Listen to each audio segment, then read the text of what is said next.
What's up guys, welcome back to my channel. If you're new here, please don't forget to leave a comment, subscribe and hit the thumbs up button so that my video can reach quite a lot of people. Today I'm here to address the elephant in the room. That is my depression, how it's going, and where are we now. So if you have watched my previous videos, you will know that on my last pregnancy update I did tell you that I quit my job because it was depressing me, which is true. And yeah, I am still unemployed. I am not looking for a job yet because my son is just 6 months old, and I'm planning just to raise him for at least a year, and then next year I can look for a job. And also it is quite hard to find work during the pandemic. So yeah, that's where we are. So a quick background about my depression story. I was diagnosed with clinical depression in 2018. What had happened was I was on site, I was working on this big project, and that's where my symptoms really started. So I was very overwhelmed about the work that I was doing because I was not getting support from the office or from the site. And then it escalated when someone passed away on the project, and that is where I was like thinking, because I was staying there, we were staying at camp, and it was nice in the beginning. I really enjoyed it, but I started becoming very lonely because I worked as a quantity surveyor in a male dominated industry. So it was just for a long time I was the only girl in camp because the female that I was there with had a boyfriend that was working care on the site. So they moved out, and then they were allocated in a senior place, so they moved out and they stayed together. And then so I was the only girl at camp for a long time, and then Portia came along, which is my very close friend now. She came along, and then I stayed with her. Not really with her, she was in her own side, but I kind of had company then. So when the incident happened where someone died on site, it was a very sad story, and it hit me that, you know, one day I could get sick and I could die, and could die very lonely and no one could be there. And I missed my friend's funeral that year.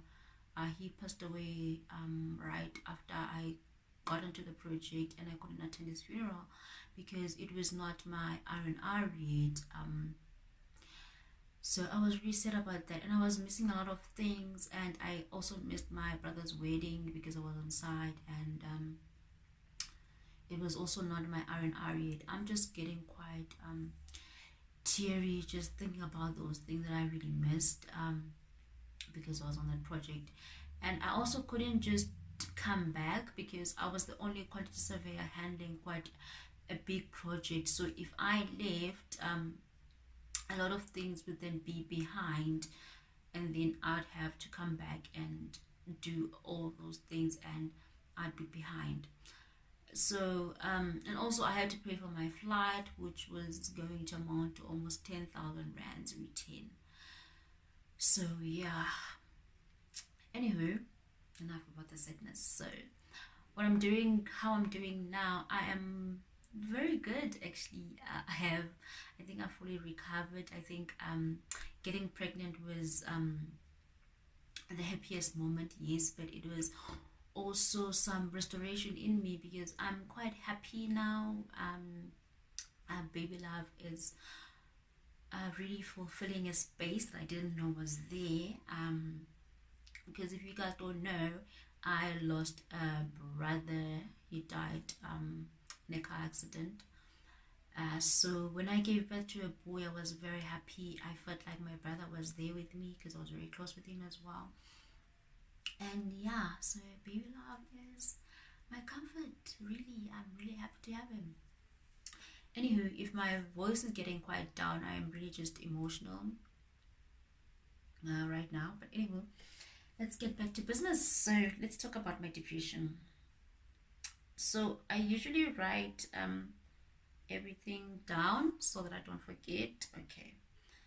We did talk about someone dying on site. So anyway, so I told my boss about the incident, that I wanted to come home because it was overwhelming, it was too much. And then he kind of begged me to stay, but I couldn't take it because I worked in a small town, so my psychologist was also in Joburg, and I couldn't go to any psychologist there because there weren't any. But when the incident happened, they did bring in a psychologist, but it was close to the time where I just really wanted to leave. I didn't want anything. Um, I just wanted to leave. I just wanted to be with family, be surrounded by family, and be happy. So when I went back to the office, I was kind of getting the eyes. The eyes were like, you're here. And also, in corporate, so before you came back, your HR knows your story and your boss knows the story, and you don't know who your boss told. So the HR was giving me the eyes, you can't handle it, eyes. And then the relationship between me and my boss kind of subsided because of that, because I didn't finish the project, guys. There was no use for me to finish the project when I was not coping and I wasn't delivering. So I didn't think that was going to be productive for any of us, which is my employer and the project, really, and myself. So for a while, I waited on the project. I was doing project support here and there, and sometimes I'd be idling, which is normal. But it came to a point where I wanted to go back to school. Because I was on contract for the longest time, and would talk about my career growth in the business, and he would go on about, oh, you have a BTech, so it's kind of difficult to make you permanent in the company, blah blah blah. So I wanted to upgrade, and so I applied at WITS to do my honors in quantity surveying, and I was accepted. And during this process, guys, with the process of application, I would sit down with my line manager, and I would tell him that, okay, right now I am applying to go to school, and this is what is happening. They've accepted me, and so we need to discuss the hours, because it is doable full time while you're working full time, also part time. So he's like, no, okay, I will just see when January comes, and then we'll see what we're gonna do and sit. So I went to him constantly to try and discuss time. How are we gonna manage time? And that I wanted to do the thing full time. So in those discussions, there was nothing about me resigning. So 2 days before I went to school, before lecture started, I kind of told him now that, okay, my timetable is up, so we need to arrange, and I have a class at 12 that I need to attend. So the following day was a Friday, month end, that was 2019.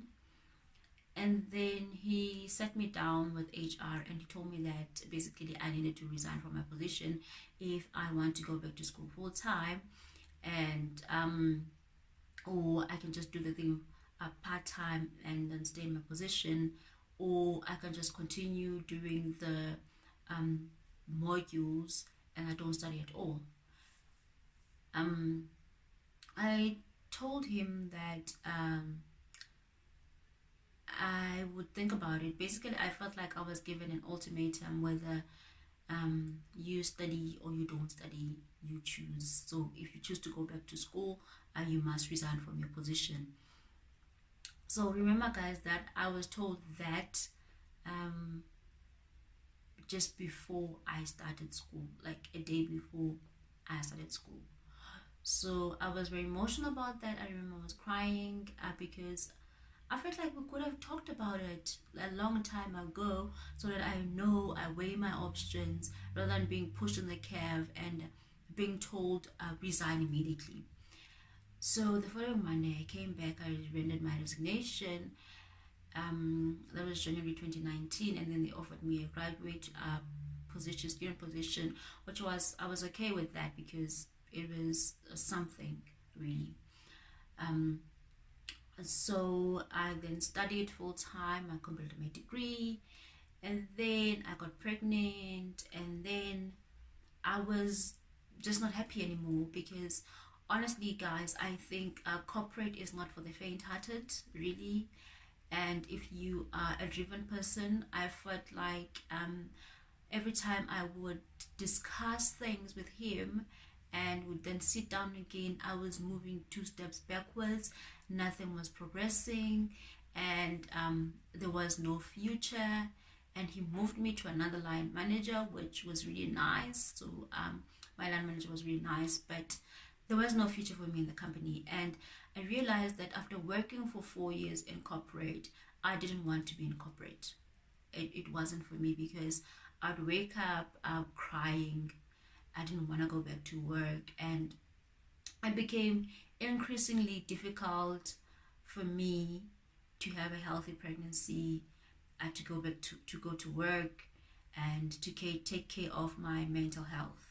So I took the decision, well, my husband and I took the decision for me to resign, so that I can take care of my pregnancy and work on my mental health. So I worked on that. I visited my psychologist quite a few times, which I still need to go back. I need to go back to that.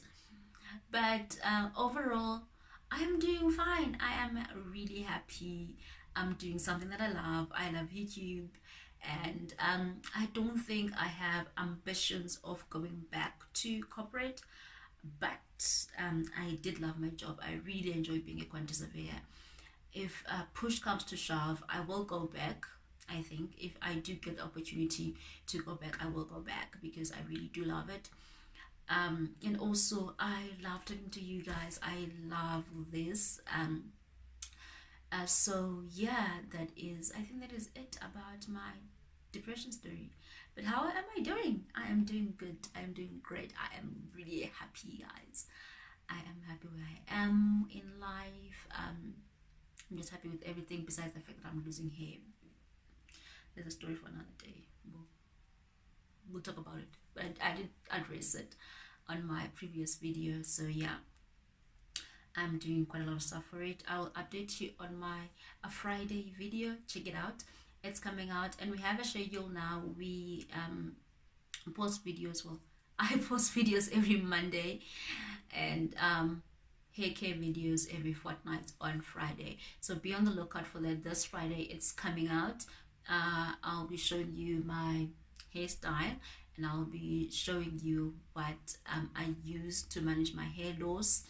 And thank you so much for watching. So if you watch this long, please don't forget to hit the thumbs up button, subscribe to my channel, and also follow me on Instagram at SEN. I will link it down below. And also guys, one thing I'm doing, I am selling ring lights. I have 10-inch ring lights that I'm selling, which is what I'm using for lighting, and that is why